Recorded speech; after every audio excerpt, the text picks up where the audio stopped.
Thank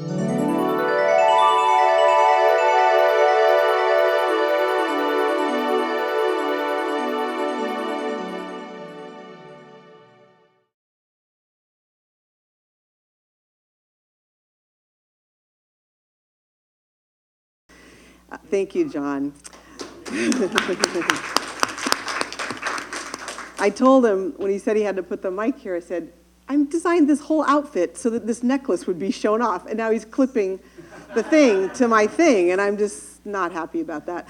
But, and it was just, that's kind of like, I love, do I have to carry this if I go anywhere? Yeah. Oh, okay, because I don't want to stand behind here. Okay, but I thought, well, that's perfect, because one of the things that I try to do in my life is every time something doesn't go my way, which is usually many times each day, one of my spiritual practices is learning to, instead of resisting it and fighting it and being angry about it, welcoming it as the way that it was supposed to go.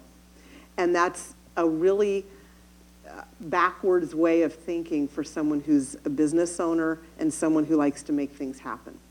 So I'm just going to tell you a little bit about a little sketch of my company and then talk about spirituality. So thank you for the introduction. So my name is Stewart, and I own Art Consulting Services, which is based here in Sacramento. And we've completed over 300 projects, some 8-story hospitals, some 1-story buildings. We've completed over 300 projects throughout Northern and Southern California in the last 9.5 years. I'm really proud to say, from a business standpoint, we are a 7-figure company. And I have a team of 4 people that work with me. And we have the honor and privilege of recruiting and screening and representing artists locally, regionally, nationally, and internationally, and we often put them, some of each, in one project here in Sacramento. So it's a really amazing opportunity to look at, let's say, a 5-story hospital and work with the folks that are in the hospital, the architect and design firms that are building and creating this amazing space, and then looking to see what's being experienced in each of these things. What are people going through on their journey where they're challenged physically and with their health? And bring the art in so that art can make a difference and art can be more than art. So we started off loving just the fact that, first of all, we had a gig to do something like this, because I just did it by myself for the first year. The second thing that was thrilling was the fact that I could get the paint and fabric samples from the interior designers and pick something the right size and frame it and have it look beautiful in the room that was already designed by the interior designers, because they'll do the furniture and the paints and the fabrics and the lighting and the any kind of accent paints. That's already done before we get to play in the space. So we did a couple of hundred of those. And one of the things about, I think a lot of people will relate to this, I grew up as an artist and also loved music. And also, when I was really young, performing. And when you're really right-brained, you get bored really easily. And so after we got a really good thing going with these projects, I got really bored, and I thought, if I have to keep doing this, I'm just going to have to go do something else, because I can do this in my sleep now. And so it really became an opportunity to go, okay, Spirit, God, like JG said. By the way, if anyone is uncomfortable with that language, please, I would just invite you to keep an open mind. When I first started hearing the word God, I wanted to run from the room. It's not a word I was comfortable with for many, many, many years. And I don't come from being raised in any religion. So for me, all I know is that I call Spirit God. And I don't mean that in any, and I'm not narrowing it to any religious thing. So for me, the opportunity was to ask Spirit, ask God, like, well, now what do I do? Now I've got this business that's solvent and profitable, which I was incredibly grateful for, because I'd come from being a working artist, albeit a little bit starving, and very grateful that I had a husband that had a real job at Hewlett-Packard. And while I worked through my art career as a painter, and I was just really like, now what do we do? And so what started to take shape was that art can be more than art.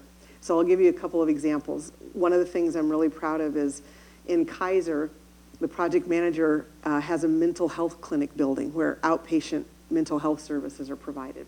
And he said, could you find me an artist that has a mental health challenge who's willing to speak about it publicly so that the art wouldn't just be the right size, look beautiful, be soothing, match the couch, all the, the basic goals, be in budget, but actually like they could read something about this artist and go, he's telling my story. So we're actually installing it later this month, this huge 8-foot painting that's by a local artist who's now known nationally, not because of us, but because he has a great career, who I was in galleries with 15 years ago. And he kept going in that way, and I became an art consultant. And he suffered from debilitating clinical depression for most of his life. And so we're going to have a plaque next to his painting that talks about that. Another example is we did a clinical research study with a university, partnered with the university. They actually conducted the study, and we were going to do the 8-story Sutter building in the pediatric areas where the children are in the hospital. They're very sick. And we'd had the privilege of doing a focus group with these kids, and they told us all kinds of things about the art they liked and didn't like that completely surprised us. And it was very humbling because it made me realize, why would I as an adult think I know the best art for the children? In one project, we put anywhere from 5 to 10 to 20 to 300 or 400 pieces of art. We run, on average, 20 projects at a time, and they're all over the state. So we're juggling a lot of art, a lot of artists, a lot of spaces. So we think we know what we're doing, right? I'm an art consultant. I know what I'm doing, and I came from arts, and I have a degree in painting from UC Davis, so of course I can make a good decision, and I can tell you how to make a good decision. So wrong. The kids taught us so much about what we didn't know. So that got my hunger up for what else don't we know? So they act, and my mother's an academician, thank you, academician. She comes from academics. She was a nursing professor. And so I grew up hearing that kind of stuff. And I knew that a clinical research project was incredibly rigorous and very difficult and had about 1,000 hoops to jump through to be recognized as appropriate. So long story short, Sutter Healthcare here in Sacramento did this incredible job of championing this idea all the way up to their ethics and their legal people. And the moms and the kids that were chronically ill, that were inpatient inside Sutter Hospital, from age 8 to 16 said, we want a voice. We want to tell you what we think about this art. So that's anecdotal, but they were actually able to design clinical things that measured their eye movements and their pulse and different things like that weren't too invasive for the children because they're ill, so that they could do that double-blind thing where you think you're talking about a frog, but what they're really doing is finding out if you like vanilla ice cream, but you don't know that that's what they're doing, so that it's really the data that is read is pure. So they designed it so they could do that. And we were actually able to prove and clinically prove that these images elevated their mood and their mood stayed elevated. And so those were the images that we put in the patient rooms for the children. And no surprise, they were pictures of animals, often photography of animals, often mom and baby animals, sometimes, a puppy running through the ocean, things like that. So that's my current love affair, is when art can be more than art. There's tons more examples that I won't tell you. So what does that have to do with what we're doing today? What it has to do with is I am afraid every day. I am insecure every day. Maybe I'm the only one in the room, but I'm sure some of you are probably familiar with this. I have that little voice in my head that says, what are you doing? You don't know how to do this. Who thinks why do they think you know how to do this? You're an idiot. This is crazy. And I literally, for the first, maybe, 3 or 4 years of owning art consulting services in Sacramento, as we were in meetings with people and advising them and working with them, I honest to God had this vision that someone was going to knock on my door, and I would open the door, and there would be these couple of people in little white lab coats with a clipboard and glasses. That was the glasses part was really important. And they were going to basically say, it's come to our attention that you're masquerading as an art consultant and you don't have any idea what you're doing. So we're here to withdraw that privilege from you. And I literally every day was like waiting for the knock on the door. And so I'm somebody who, again, with the right brain thing, I like to go wide instead of deep. So I like a lot of self-help books, but my mother is amazing. She'll read them cover to cover. I'll flip to the back, flip to the front, flip to the middle, tag it, go to the next one. Never, ever, I think I've read 3 of them cover to cover. She's probably read 3,000 cover to cover.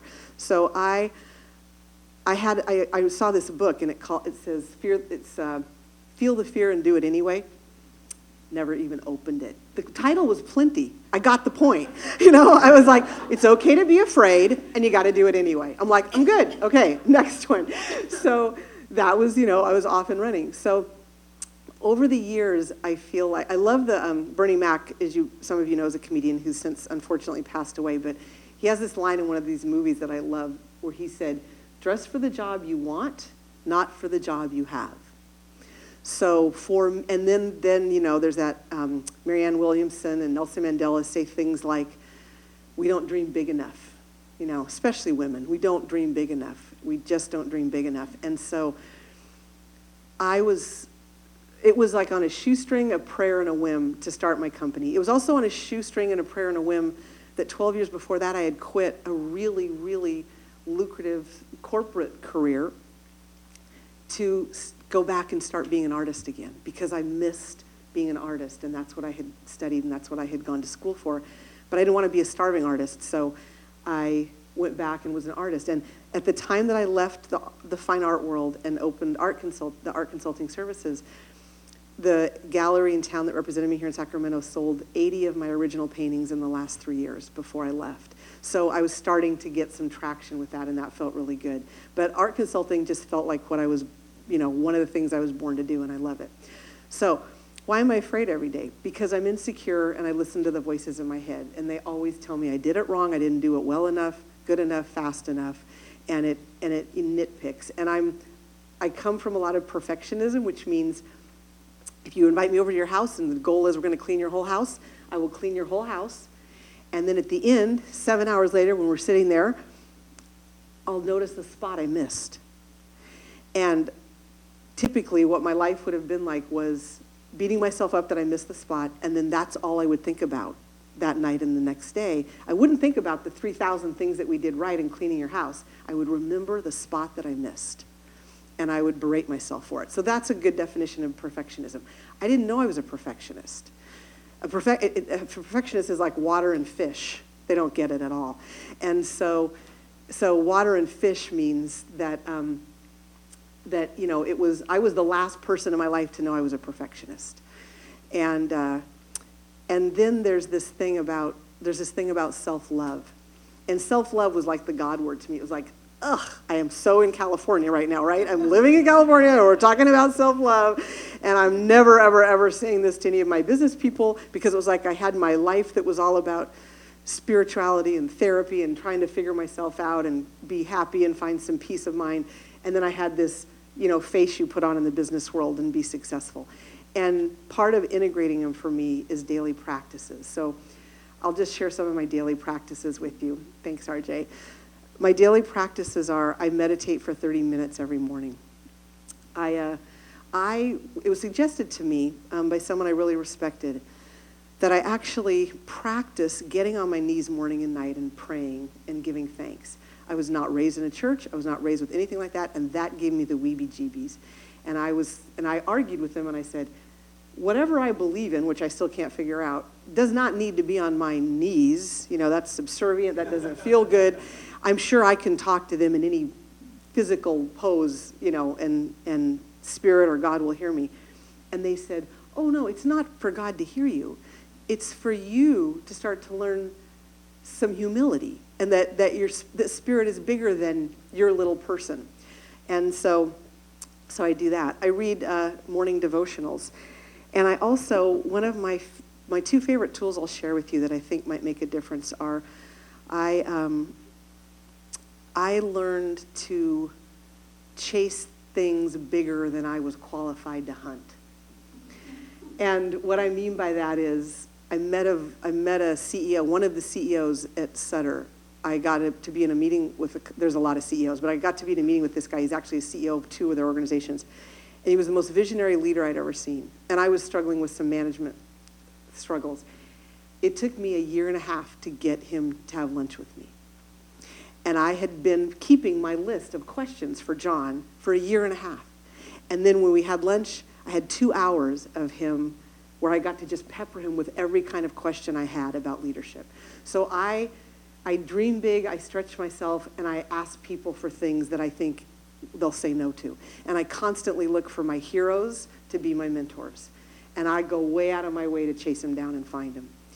The other thing that I love that my husband has actually been really inspirational in is I write and read vision statements.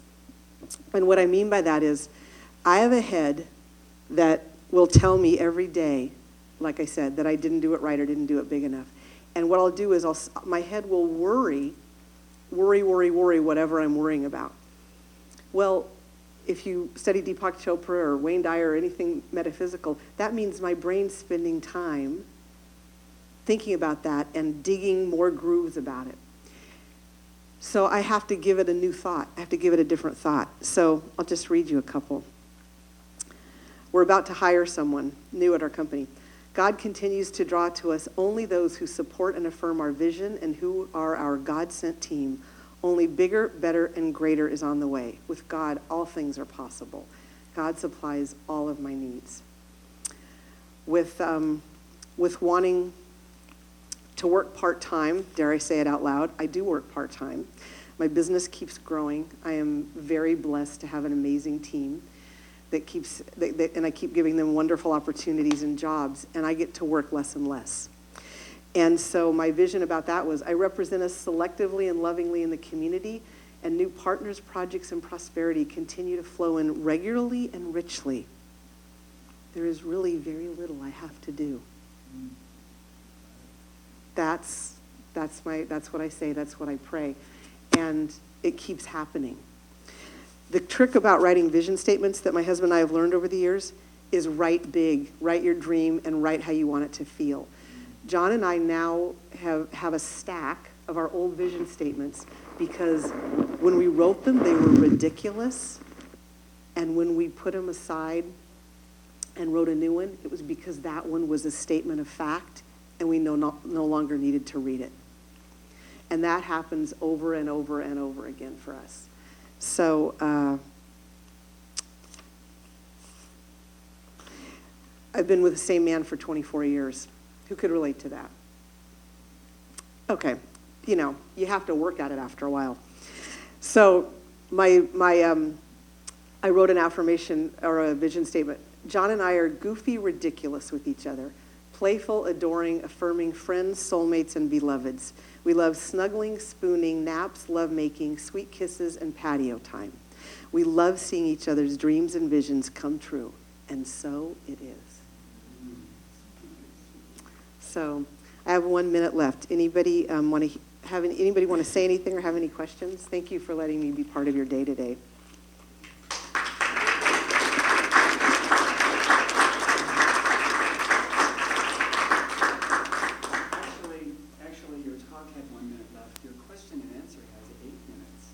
Oh, okay, good. Oh, I didn't realize. I thought you guys were going to time me out at 30. Okay. Yes.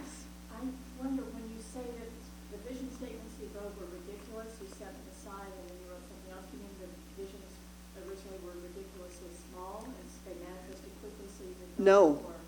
No, I wrote ridiculous dreams that were the opposite of my current reality. They were outrageous and thank you. Those were better words, Tess. I wrote outrageous and wonderful big goals and dreams and visions. And the trick with writing a vision statement is you must write it, as you saw with what I read, as if it's already come true. And it would be like Maria saying, Kira, how's your marriage? My husband and I have been together for 5 years. You've been together with John for all this time. How's your marriage? And it would be as if I said to her, oh my gosh, Maria, John and I are ridiculously sweet with each other. We love spooning and cuddling and love making and patio time. And it was as if, so I write my vision as if I'm telling her this great news. It's already happened. The reality is when I write the vision statement, I'm usually obsessing about the opposite currently occurring. And I'm worrying and fretting and I'm unhappy about it. So, and then they get set aside and new ones come because that one came true. Yeah. Yeah. Hi, I just want to tell you that you inspire me a lot. I see myself, you and somebody I would like to become. I come from Mexico, from my country, and I grew up, and my mom worked in museums, and I grew up in the house of Diego Rivera and Frida Kahlo. So I basically played with their paintings and their mache, Wow. mache things. So I grew up in the world of art, and I have a degree in history and arts and everything, but honestly, art is very difficult. It is. I understand completely that people don't get it and they think it's not a real job, Mm-hmm. especially when you want to make money. And I also teach sometimes collage classes that heal people. They use whatever they're dealing with depression. So I've been through those things too. And art is an amazing way of bringing that out. And I was worried in my life because I just couldn't find a balance of how do I bring this art into a real career that makes sense and that you can live from it and help others. And I thought it was impossible, and now I know that it's possible because I see it in you. So I just want to let you know that you're an inspiration. Thank you, Claudia. Thank you so much for sharing that. Thank you. Wow. Thank you. Oh, last thing, find joy and practice it. I take myself too seriously. I take life too seriously. I take everything too seriously. So my current channel of joy is YouTube, because I will go on YouTube and I will look up Jerry Seinfeld. I'll look up Ellen DeGeneres. I will look up the latest pop singer, pop star, and John will come home and immediately have to run upstairs and save himself or get his earplugs because I have the speakers and the big monitor in my office playing so loud because it's some, Rachel Platten. Does anybody know who she is? She's this breakout artist. She's been at it for 15 years, and just this last 1 year, she has 127 million hits on YouTube of one of her songs, and she just released her second album. So she went to Hollywood to try to become a singer and a songwriter, and was at it for 15 years before it finally clicked. So I just was watching her interviews, and I was watching her singing, and I was watching all this stuff, and I just thought, you go, girl. It was like, she's 30, but she's one of my inspirations. And because everybody's being courageous, everybody's being brave. And Rosie O'Donnell said once on her talk show, everyone has a story that will break your heart. And I believe that about all of us, and we all have dreams, and we all have so much courage in us. Oh, the last thing is, I would not have anything I have without this. My recommendation would be to cultivate, gather, and chase and develop like-minded people as friends and as people that you can call and be absolutely naked and honest with. Because when I get too caught up in the outside world, I need to call one of my friends who's also an entrepreneur and say, Tiffany, I don't want to go to work today, and this is bugging me about this, and I don't feel like this, and I want to crawl back into bed, and John didn't kiss me goodbye, and whatever my list of complaints is. And it's so important that I surround myself with like-minded people who are about courage and vision and opportunity, and they know who I am when I forget, and they remind me. That's who I need in my life. My mom cheered me on from my first drawing on the refrigerator. My dad always tried to get me to do better, and what I heard was I was never enough. I was very blessed to have a husband who thinks I'm the best thing since sliced bread. And while I was starving, not making any money as an artist, and try to cobble together this art consulting thing, he never once questioned that I would be successful. Ever once. And I just go, how did I get that lucky to have that man as a husband? You know, that believed in me, because I didn't believe in myself at all. I was just going for it, you know. So surround yourself with like-minded people. Oh, and I'm out of time. You guys, thank you so much for letting me be here.